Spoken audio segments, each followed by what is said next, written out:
Year 15, 2016. This is Dodger that I was telling you about that Sandy convinced Doug and I to get. Oh, there he goes. Started out the year with Eddie the Eagle. We campaigned with the movie producers to push the movie out, went to Sundance and met Hugh Jackman and Taron Egerton, and got Hugh Jackman knitting for us on camera. Because of Eddie the Eagle, we ended up winning a Facebook Global Marketing Award, one of only a couple small businesses in the whole globe.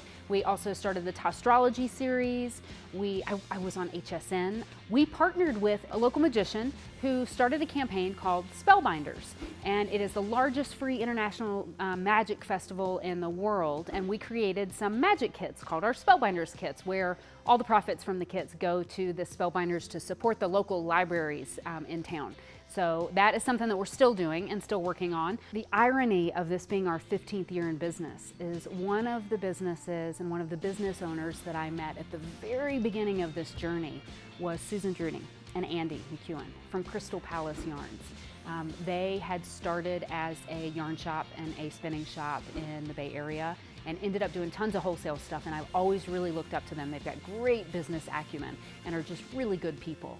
So this year they have decided to retire. They're retiring the yarn, not their needles. They're still going to bring out the needles, but these are probably the last few months that they're going to have yarn. These are the inventory that we have of Crystal Palace is the last of what we have, but Susan is probably going to be a friend of mine forever and will continually be somebody that I really, really look up to.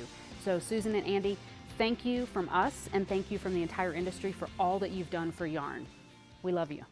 Technically, it happened in 2017. It was January 7th, I believe, is the day. So the flood happened. This one was state of emergency, super severe. We thought that we were going to get 7 feet of water in the warehouse, and we called our insurance agent and found out that we have flood insurance, but it only covered about 1/3 of what we owned. So we needed to immediately load up.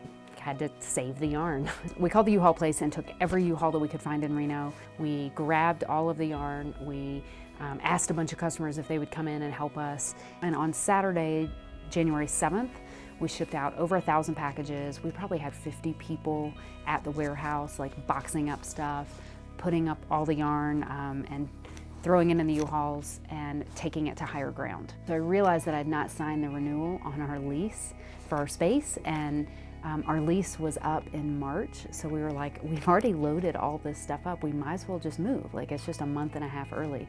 So we found this place that was just a couple miles down the road, but it was a little bit higher, so it was out of the floodplains.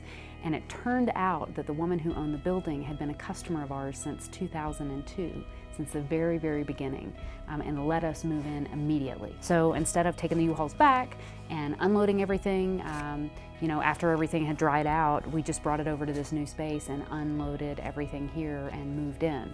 As a result of moving 20,000 square feet in 24 hours with zero notice, we ended up falling really behind. And I think at the lowest point, we were 10 days behind in shipping orders, and it just killed us. I mean, we told everybody on the site and in our order confirmations that we were still trying to deal with the flood, or still moving, and that we would try to get things out as quickly as possible, but our service suffered significantly. And what I didn't realize was, after moving unexpectedly, first couple weeks we knew that we were going to be behind and it was going to be a struggle, but it ended up taking us months.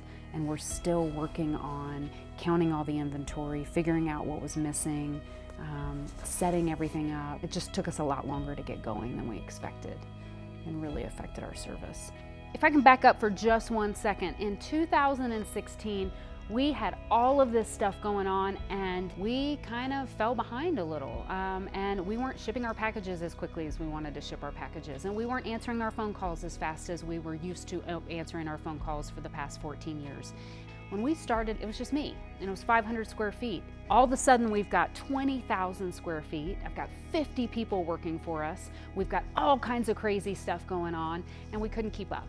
So we've spent the last 12 to 18 months really, really working on the infrastructure, tearing things apart, and we are back in business and back in the game, and we are back to shipping our orders on the same day. We don't guarantee it, but we do try really hard. We try to answer our phone calls right away. We try to be on live chat all the time, and we want to say, Doug and I, and Huck too, and Dodger as well, and everybody that works here, thank you so much for your patience. Thanks so much for growing with us over the last 15 years. There are ups and downs, and we're so grateful for the support that you've given us through both the ups and the downs. But we're back and we're ready to kick butt for the next 15 years.